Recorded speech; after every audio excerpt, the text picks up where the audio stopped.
Qui est donc un western gothique, tout simplement, un western gothique rock'n'roll. Et c'est un film qui effectivement transpire la personnalité de Catherine Bigelow, qui a quelque chose d'assez particulier en fait dans sa filmographie, une obsession tout à fait singulière. C'est son intérêt pour les communautés, et les communautés un petit peu marginales. Son premier film s'appelait The Loveless, il a été réalisé en 81, je crois. Et avec Willem Dafoe, un film sublime, si vous avez l'occasion de le voir, il est disponible en DVD en France.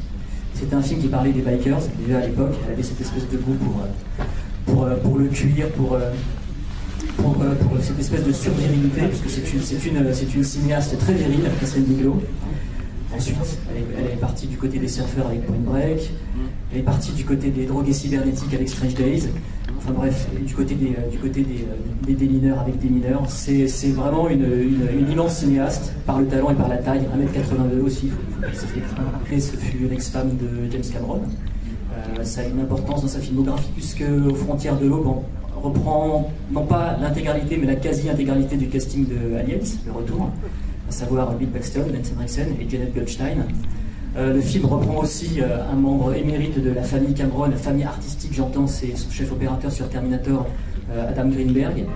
Donc c'est un film où l'ombre de Cameron plane évidemment, comme tous les films de Catherine Bigelow. Ça ne veut pas dire que c'est un film qui est indirectement réalisé par Cameron, mais en tout cas, on va dire que tous les deux partagent beaucoup de points communs artistiques. Rien. C'est toi qui vas y passer. Tu vas te passer de vie après mort. Non, c'est comme si tu me tuais moi. Qu'est-ce que tu racontes? Je l'ai mordu. Mais je l'ai pas saigné. Ah, merde! Et maintenant il est énorme.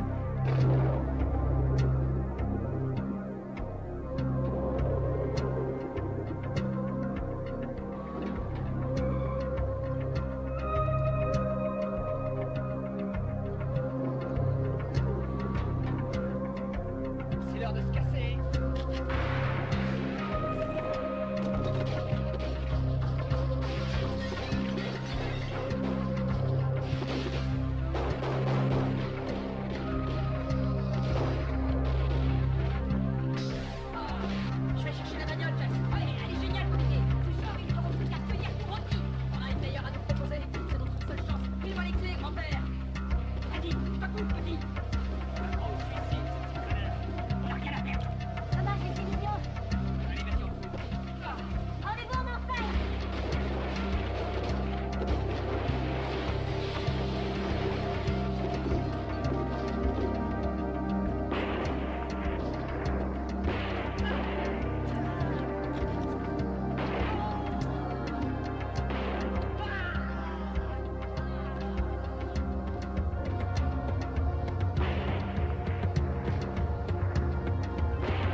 Comment t'as trouvé le film passé? J'en avais entendu parler comme quoi c'était un classique, donc ça faisait longtemps que je voulais le découvrir et je suis assez content.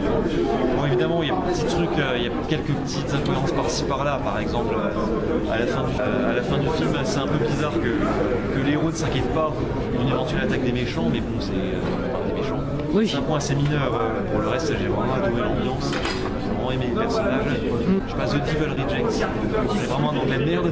Dans le genre où sympathique, des personnages qui sont. Les personnages, oui. Enfin, pas cruels, je veux dire, ils n'hésitent pas à tuer des gens. Oui, un peu comme The Devil D'ailleurs, Rejects, le film réussit à rendre ses personnages sympathiques alors ce qui est vraiment cool. Que moi j'ai trouvé intéressant par exemple, c'est que se déroule aux États-Unis dans une zone où le soleil est très fort. Oui. Ça aussi, le côté western et le côté où il se déroule dans le désert, ça a dû vachement jouer dans le film. Alors comment tu l'as trouvé? Bah c'est pas mal, après c'est une métaphore assez évidente du monde des junkies, grosso modo de l'attachement sur la drogue. J'ai trouvé que ça manquait un peu de subtilité à ce niveau-là. C'est difficile de l'avoir hors de l'esprit pendant tout le film en fait. Ça, à mon avis, c'est vraiment trop appuyé. Du coup ça m'a un peu gêné. Bon après moi il y a aussi le synthé au bout d'une heure, j'en pouvais plus. Mais bon ça. T'étais obligé de sortir de la salle? Non, je l'ai pas. Quand je dis j'en pouvais plus, c'est une façon de parler. Oui, mais, d'accord. On sent que ça vieillit un peu quand même en termes de mode. Sinon non c'est pas mal du tout. Bon, c'est très beau. Le rythme est pas mal d'ailleurs. Mais bon la fin est un peu facile. Enfin je veux dire la bienne est un peu facile dans le sens où vraiment. C'est presque pas bout de magique, mais c'est aussi pour ça que la métaphore de junkie est vraiment à aucun moment enfin je veux dire, vampires ils deviennent pas d'un moment donné, ils sont vampires et puis ils sont plus vampires. C'est aussi pour ça qu'on n'arrive pas à s'en détacher en fait. C'est vraiment, ça y est, tu passais ta cure de désintox, tu n'es plus quand il voit son père, il lui dit on fait une transfusion, hop, j'ai plus le sang. Alors pourquoi elle peut, alors que bon voilà, ça fait 4 ans qu'elle est vampire, a priori. A priori, je pense que. Du genre compatibilité sanguine, rien à foutre, mais bon, ça à la limite. Un vampire qu'elle lui donne. Non, quand il lui fait boire directement. Mais je veux dire, ils n'ont pas de problème de compatibilité sanguine. Là, c'est par exemple, ça peut être parce qu'ils sont du même sang, donc c'est un côté familial. Ouais, effectivement, ça peut être. Encore, mais il faudrait quand même que le mec se vide tout son sang, voire les 2 tiers de son sang, et que l'autre renouvelle tout son sang. Ouais, c'est vrai qu'il a plutôt pris un verre complet comme ça.